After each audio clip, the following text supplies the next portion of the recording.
toutes et à tous. Aujourd'hui, j'ai le plaisir de vous présenter ces enceintes KEF modèle 303.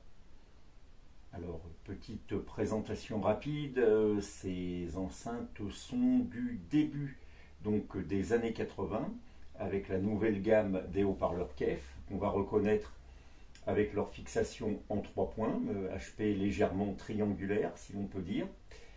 Et ici, donc le nouveau tweeter KEF qui va être monté sur bien des modèles, y compris des modèles haut de gamme de la marque, les KEF 104.2 et même les KEF 105, le T33. Alors, on reconnaît l'âge des enceintes un petit peu au fait qu'elles sont entièrement recouvertes de tissu. On va appeler ça une chaussette. Alors, ça n'est pas sans rappeler d'autres enceintes de la même époque. Triangle, Jean-Marie Reynaud, par exemple sur les modèles de la série XO. Je me rappelle avoir restauré une petite paire d'enceintes Mordon Short, je ne me rappelle plus si c'était les Pageant ou les Carnival, qui étaient également recouvertes d'une chaussette. Bref, une finition finalement assez courante à l'époque. Alors pour enlever la chaussette, il faut dévisser le dessus et le dessous. D'ailleurs, pour une fois, l'ingénierie anglaise n'a pas trop frappé parce que là, le filtre est assez accessible.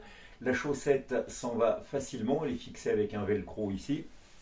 Et on peut avoir accès donc aux haut-parleurs.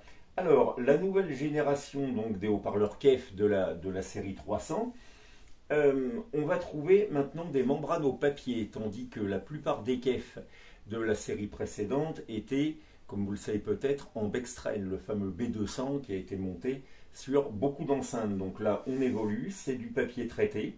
Donc on va avoir des membranes plus légères, une dynamique accrue, peut-être en anticipant l'arrivée du CD. Et ici, donc le T33, qui est un très bon tweeter, j'insiste sur ce point, avec un dôme de 25 mm en tissu enduit. Ce qui va nous changer du petit dôme de 19 mm du T27 en Melinex, matériau plastique et qui ne vieillit pas forcément très bien. Également, KEF va revoir l'équipage mobile en termes de bobine, puisque à la petite bobine papier du T27, assez fragile il faut le dire, va succéder une bobine qui ici est sur support aluminium pour le T33.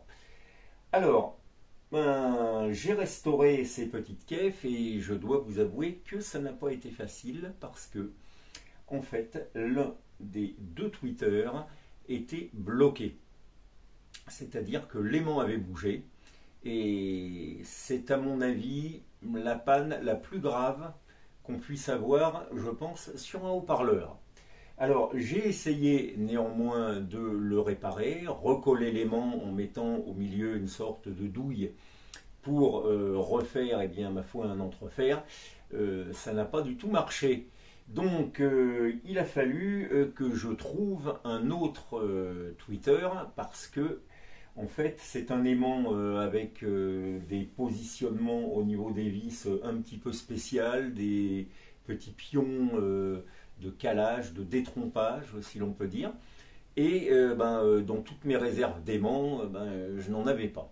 Donc j'ai fini par retrouver un T33, d'ailleurs auprès d'un vendeur Le Bon Coin extrêmement sympathique. Il y avait aussi dans le lot un haut-parleur supplémentaire comme ça et 2 filtres.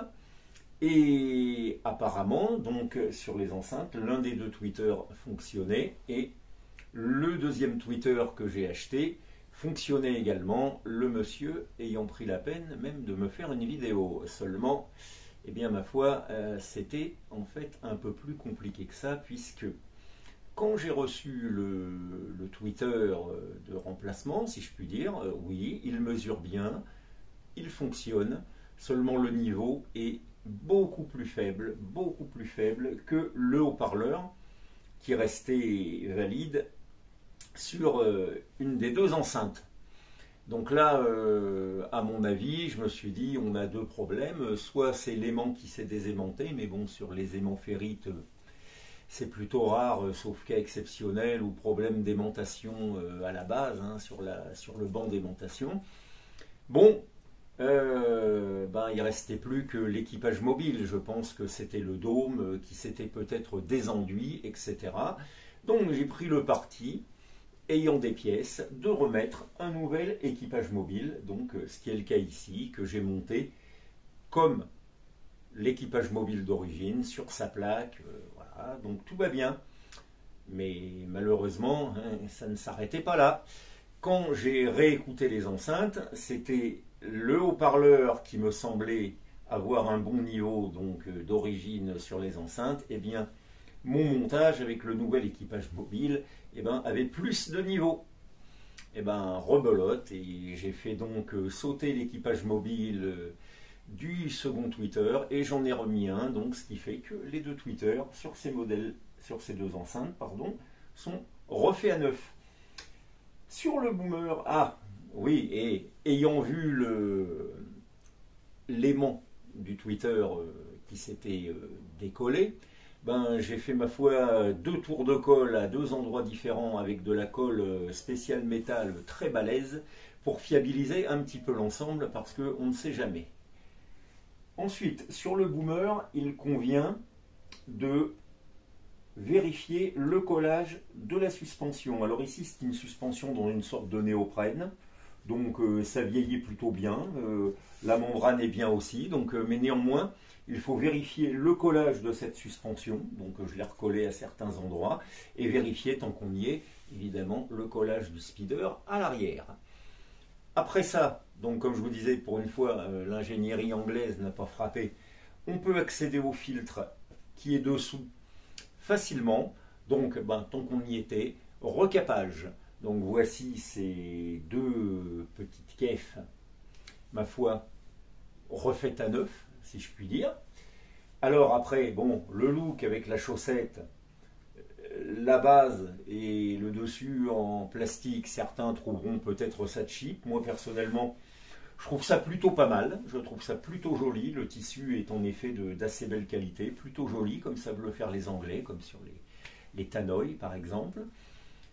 Ces petites enceintes étaient également proposées avec des pieds. Alors je pense que les pieds étaient optionnels, ce sont des pieds genre Knoll, ce qu'on appelle un petit peu des pieds tulipes, voilà, qui étaient censés mettre les enceintes à la bonne hauteur, mais que personnellement je trouve un petit peu bas, vu la hauteur des enceintes. Là, sur ça, il faut prévoir un pied qui fasse 45-50 cm, ce serait bien. Donc là, au niveau hauteur, elles vont être placées un petit peu haut sur ces enceintes, mais il faut quand même une certaine hauteur.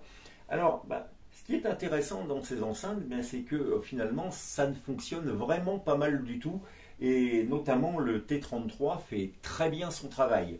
Au niveau des basses, c'est tout à fait correct, même si, vu le volume de l'enceinte, on s'en doute, on ne va pas aller taper le 20 Hz, mais néanmoins, ça reste très convenable.